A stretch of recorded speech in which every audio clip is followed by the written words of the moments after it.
The Callisto Protocol was doomed from the moment it was billed as being made by the creators of Dead Space. A mixture of complacency, very high expectations, and, ironically, a fundamental misunderstanding of what made Dead Space special meant that the Callisto Protocol was always going to coast on the success of its spiritual predecessor. To add insult to injury, it also had a final boss that was reminiscent of someone like Frank Fontaine from BioShock, and its true ending was locked behind a paid DLC. I'm going to autopsy the failure of Callisto Protocol and why I'm still disappointed of it, so consider this a spoiler warning for Dead Space 2, and of course, the Callisto Protocol. It's not just a feeling I have that the Callisto Protocol was a failure, it was in terms of numbers as well. It underperformed massively, which led to Krafton's stock price going down, and considering that Krafton had fairly high expectations behind the game, it's no surprise that when it failed to meet expectations, everything went downhill. Krafton expected the Callisto Protocol to sell 5 million units, which wasn't met and was swiftly halved to aiming to sell 2 million units in the year following its release. It was basically a massive financial flop.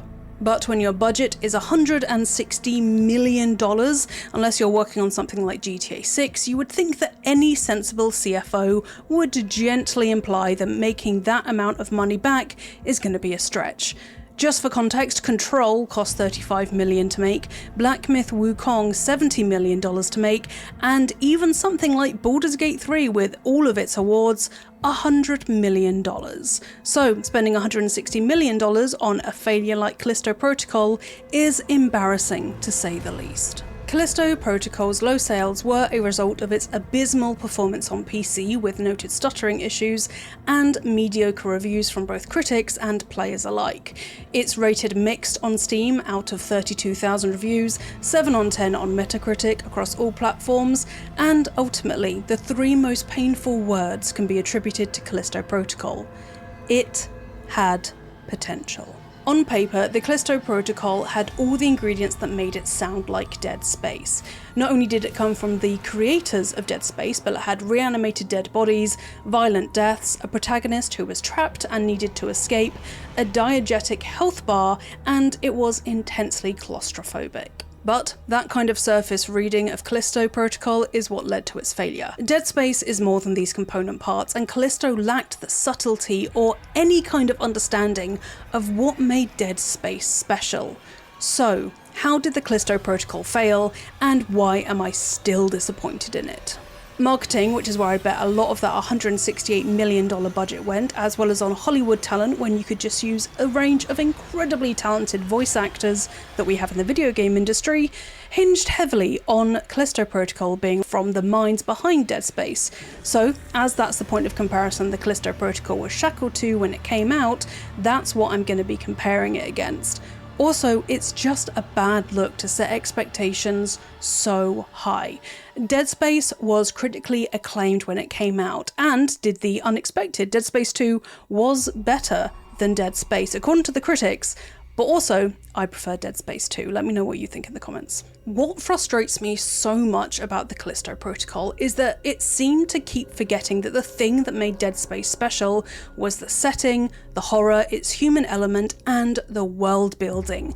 It was not the realism or the gory kills that made Dead Space a good game. They definitely helped, don't get me wrong, but the story and the atmosphere that's at the heart of Dead Space is what made it so beloved, and is why it has such an enduring fan base years after its release. The Callisto Protocol made a big deal about having loads of different kill scenes and looking so realistic, but if you ask me, realism is kind of over as a thing to boast about because it's almost given with AAA games nowadays. I will give credit where it's due. The dismemberment systems in Callisto Protocol and its death scenes were grim in the very best way.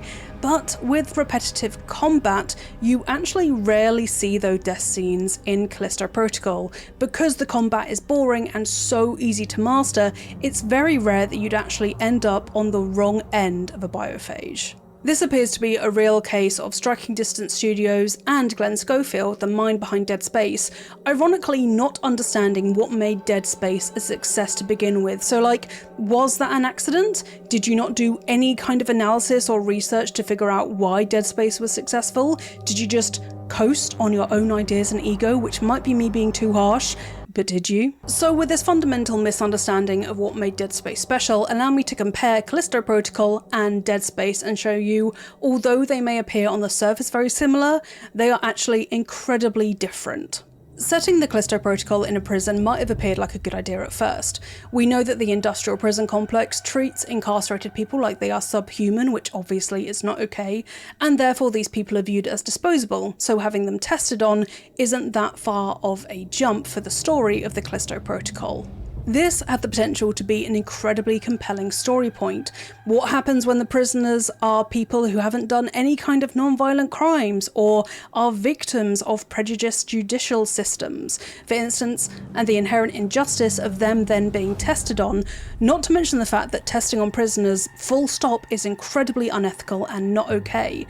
You could have potentially run into someone in the Callisto Protocol who was framed for a crime they didn't commit or was picked up for something non-violent like theft, and then finds himself in the centre of this terrifying outbreak when they have no cause to be there.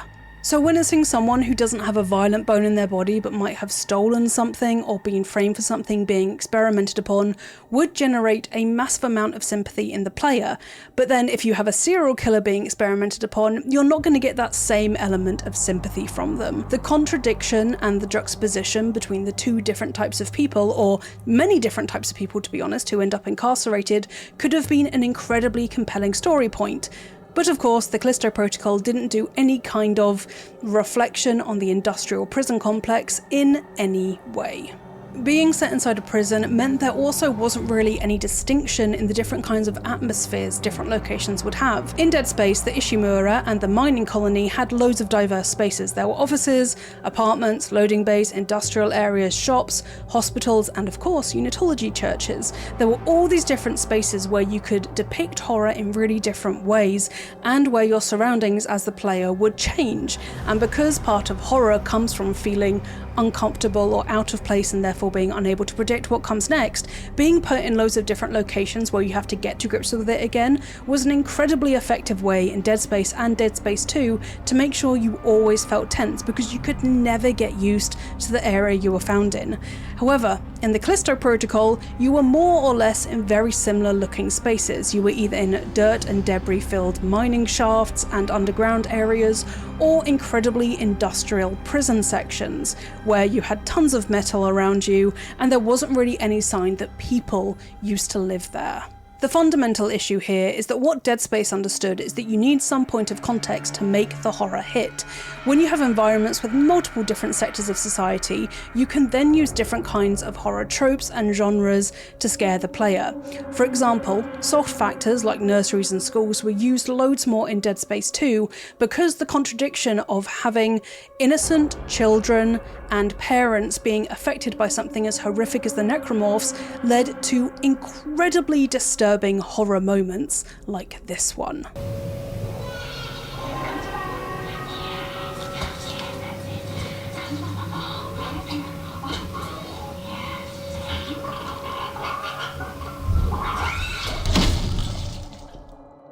And the same goes for Dead Space 1. All around the Ishimura you can see health and safety posters which, in hindsight and in an incredibly dark way, are strangely funny considering the amount of gore and destruction going on, that you still have these reminders to keep safe.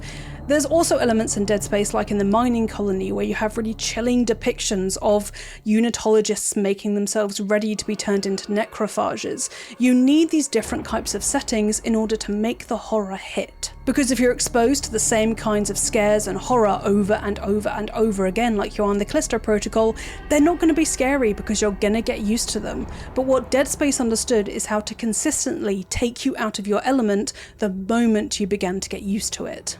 Prisons are already an incredibly dehumanizing space. The whole point of prisons is to strip you of your individuality and to punish you for supposed misdemeanors you've done against society. So what that means is that when the Callisto Protocol descends into horror, there's not really that much difference between infected people running around and murdering people in a prison and how horrible the prison was beforehand, when you had security robots and wardens essentially tormenting prisoners inside. Not everything that ends up gritty and messed up started that way, and I'd argue it's way more effective to start with something mediocre and boring like the Ishimura being a mining ship, and then having it descend into horror, than starting with the already dehumanizing and frankly terrifying prison system. Another way the Callisto Protocol failed to understand the horror of Dead Space and why it works so effectively is the effect that it had on humans, the people who survived somehow and were still alive. In the Callisto Protocol, apart from Elias, you don't really run into any NPCs who have somehow survived the outbreak, as it were. However, in Dead Space, when you're walking through the Ishimura, you do find a collection of survivors who either end in horrible, disgusting ways because they're preyed upon by necromorphs, or survivors who have become affected by the marker and have descended into this kind of dementia, paranoia, and frankly do really messed up things to other people who have somehow survived. The concept of humans doing things that are just as horrifying as what the necromorphs or the biophages are doing is really important, so that you recognise and are kind of jerked back into that space of realising that it's not just the infected that you have to worry about. Another important thing to consider with the human factor is it's often that the human factor is why infections were pursued in the first place. So in Callisto Protocol they wanted to accelerate evolution, which is so boring, but that's why they experimented on prisoners, and then that's why the infection broke out. However, in Dead Space, you had the unitologists who were trying to create convergence so that war, suffering, and pain would end because humanity was amassed into a single organism via the markers. That loss of individualism and it being for supposedly good means is so much more interesting and terrifying to behold than just accelerating evolution, which you don't really have any kind of grasp with, especially as there's the inherent understanding that accelerating evolution isn't going to apply to anyone in the secret society that was at the root of the Callisto Protocol. Whereas you can make the argument for Dead Space that unitologists, no matter what level of unitologists they were, would all, supposedly, benefit from the convergence because they'd all be one. I just thought the accelerate evolution was such a stupid plot point, and it just made me lose any kind of respect I had for the game left. When I was writing this, I compared the opening of Dead Space and Callisto Protocol to see how they shaped up. The thing about Callisto Protocol that I quickly realised is that there's no descent. It's as bad as it can get already. The Ishimura was bad when you boarded it, but there's tension because apart from everything being a mess and everything being deserted, it's just empty. There's no bodies and you only kind of grasp what's going on when the necromorphs attack you. There's no fires, no barricades. As far as you're concerned, everyone's just disappeared. However, in the Callisto Protocol, when Jacob wakes up, there are already barricades up. There's nowhere else to go. There's nowhere worse for it to get. You essentially miss all the interesting bits in the Callisto Protocol because you were anaesthetic up to the eyeballs and were unconscious. So there's nowhere else for it to go. There's no more descent to witness. Things are already as bad as they're going to get.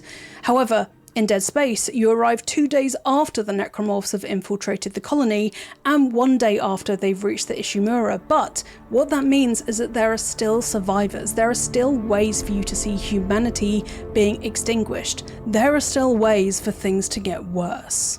This is exemplified even further by the kind of weapons that you're given at the beginning of each game.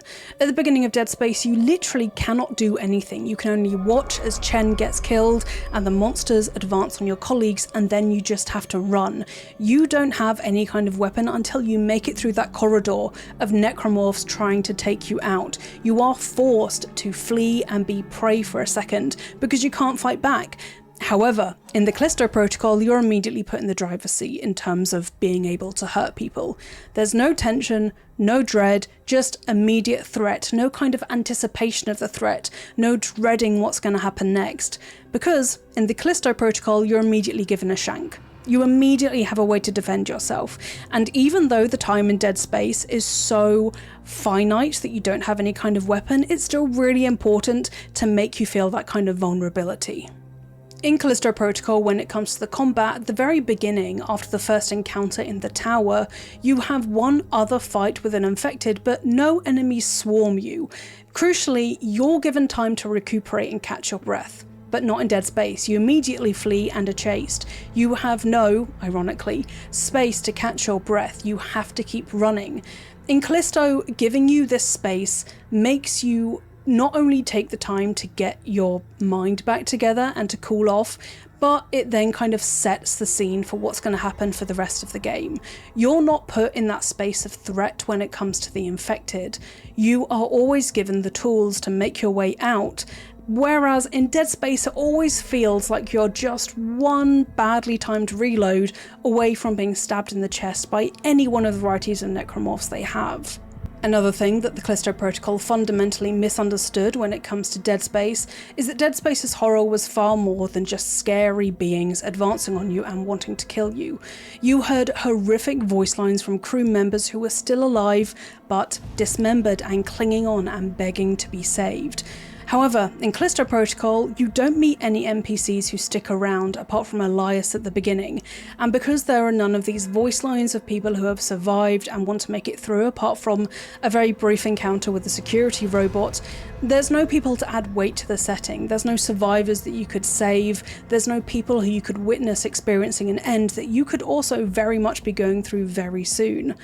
As I said before, imagine meeting someone who is convicted of a non-violent crime being caught up in all of the horror, someone who has no idea how to survive. Then contrast that with someone who may be very used to being violent and getting their way through being violent, a serial killer perhaps. They might be glad that everything's gone to shit in the Callisto Protocol because they know how to survive using violence. That kind of horror would be so much more effective than what we got in the Callisto Protocol, which was just enemies relentlessly coming at us, and I will get onto the enemies in just a second. The merciless security robots versus survivors in the Callisto Protocol could have been formidable writing. Just think about the androids in Alien Isolation. They weren't threatened by the xenomorph in any way and provided their own kind of horror when it came to running into them as Ripley. They didn't care that you were a survivor. They didn't care that the entire space station was being ripped apart by a single xenomorph. They still turned against you, and knowing that these things that were supposed to help you were being turned against you was part of the horror in Alien Isolation.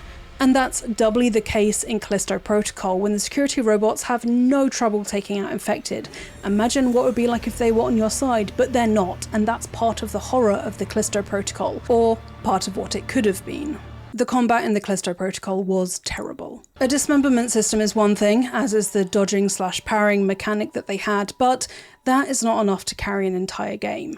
You need story to drive you through, whether that's done via missions and exposition and audio logs, or, like Soulsborne's, in the design of the world itself. But going back to the combat of Callisto, there's no vulnerability in the gameplay at all once you learn its very easy combat system and get the hang of it. If you played Callisto Protocol, think back. How did it feel to fight in Callisto Protocol? Fraught? Tense? Always on the edge like in Dead Space? No. It was lumpy, boring, and predictable. Basically, it was a slog. Once you learnt how to dodge attacks and the parry mechanic, every single fight was very similar from then on out. There weren't any kinds of enemies that mixed things up. Even when you came to the blind enemies that you had to sneak around, you still just had to kind of stab them in the back to kill them. There was no new combat technique you had to use. But when you compare that to Dead Space, you had so many different kind of necromorphs who would challenge you in different kinds of ways, and they would combine to create an entirely hellish combat experience. Not just the types of enemies, but the way they behaved in Dead Space was incredible as well. They were unpredictable and very sneaky. At some points they were poised to surprise you and to jump out of walls and vents, but at other points you would see them in the distance and they would see you and they would just disappear. There's something to be said for enemies that don't run at you, that just let you know you're there and then go on their merry way. The dread of knowing that there's a necromorph in a certain level that you haven't killed but you've definitely seen is what made Dead Space incredibly effective horror. Again, that anticipation and dread was there. You know where it wasn't? Callisto Protocol. The Callisto Protocol enemies were, broadly speaking, 28 days later zombies. They run at you avoid them, you kill them. That's basically all there was to it. The melee of Callisto Protocol was meant to make it scary, but really, there's not as much threat there. Having something close the distance between you and it when you want to keep it far away because you only have a gun is way scarier than being mentally resigned to needing an enemy up close because all you have is a melee weapon. In Callisto Protocol, you're hoping the enemies get close enough to you so you can whack them with your hammer or whatever it is he used. In Dead Space, you want them to stay far away, not only because they can strike at you from a distance, but because you have a gun, you have the mining laser, and you need them to stay far away so you can dismember them. If they get up close, that's a hell of a lot more difficult. When it comes to the monsters, the necromorphs in the Callisto Protocol, they are designed incredibly efficiently. They loom over you with long limbs like a praying mantis, whereas the infected in Callisto square up to you but don't really take up any more space. The basic enemies are human size, and even the blinds that are taller than you.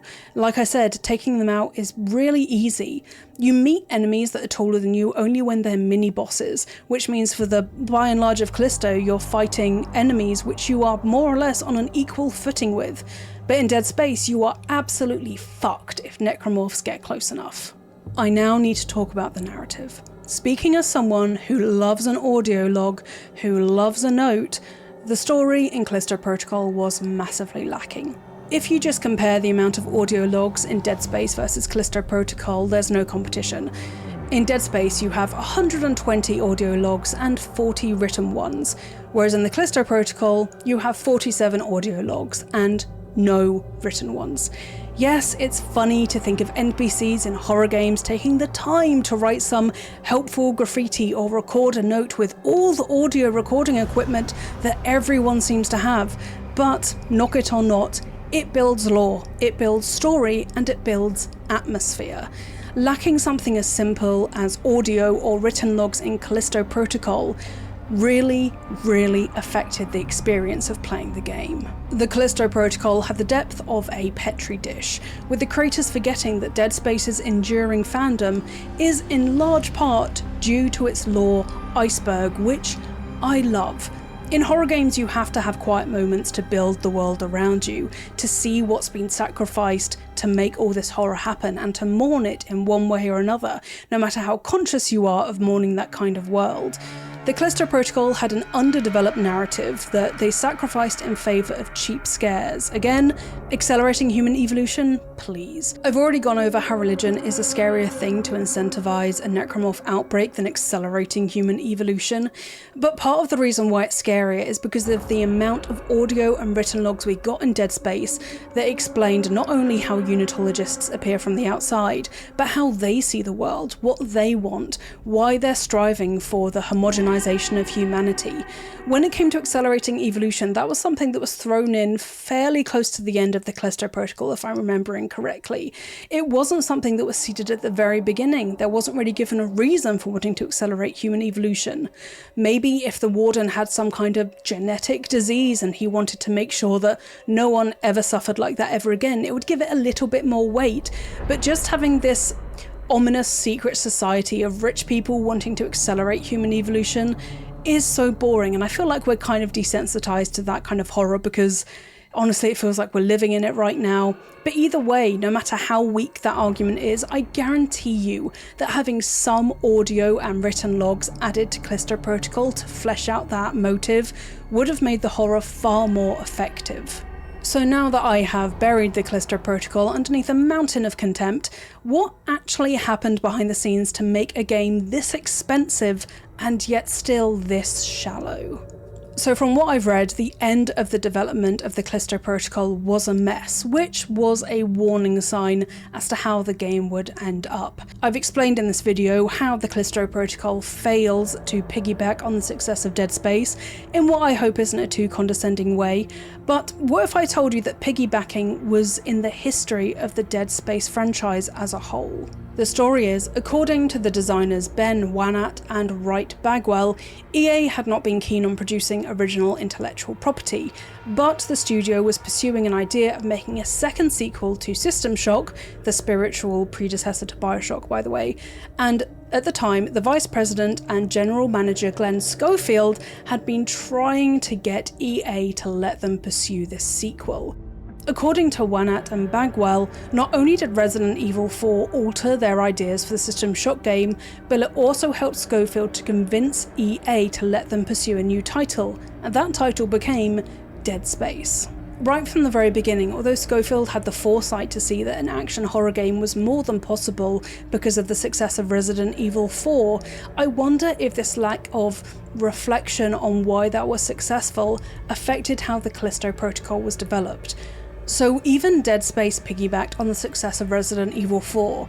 It saw that the horror action genre was succeeding, and Glenn Schofield wanted to emulate that, and so Dead Space was born.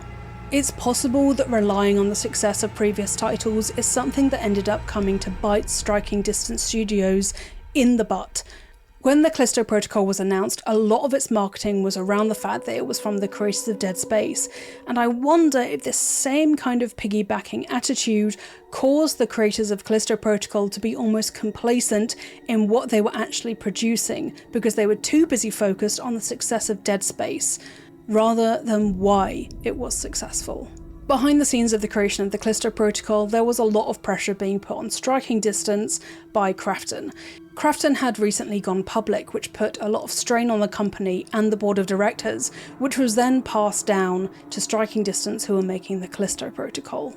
Callisto Protocol was also being worked on during the COVID pandemic, which had effects on its staff, and I wonder if also behind the scenes, the vision for the Callisto Protocol. Schofield said that he had a studio of 200 people, but 10 to 20 people a month were getting sick, and they were getting sick for weeks.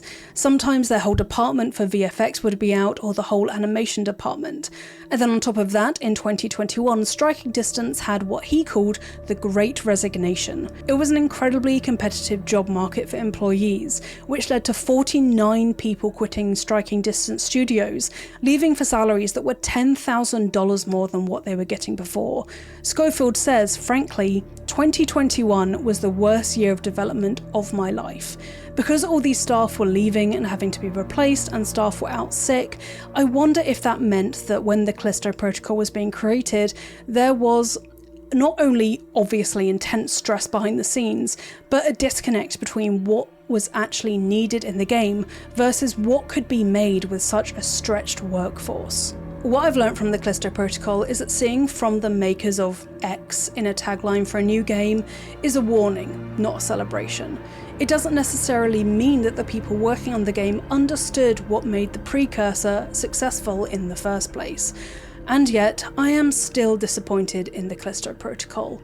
When the Callisto Protocol was announced, it was greeted with a huge amount of excitement from both the games industry and the fandom, and I was one of those fans. There was so much promise, and from the first glimpse, it looked like we'd be getting a spiritual successor to Dead Space. But that idea was about as doomed as Jacob coming face to face with the biophage. What do you think of the Callisto Protocol and Dead Space comparisons? Let me know in the comments below, and also please let me know if you want a Dead Space 2 remake, because as someone who thinks Dead Space 2 is better than Dead Space 1, I would love to see that game remade. If you want to see more videos like this, please do like the video and feel free to subscribe to Eurogamer for more videos about video games almost every single day. Now, I am gonna go and replay that horrifying school level in Dead Space 2 because although it terrifies me, I love it so much. So, I'll see you folks next time. Now is a great time to score some incredible games through Humble Choice. Live now through to September the 2nd, you can grab Persona 5 Royale, Vanisher's Ghost of New Eden, My Time at Sandrock, and more. Whether you're building your backlog or discovering something new, this is the perfect time to pick up these fan favourites. Plus, every purchase supports a good cause, with this month's featured charity being Donors Choose. Get a curated mix of PC games every month, all for just £11.49 a month.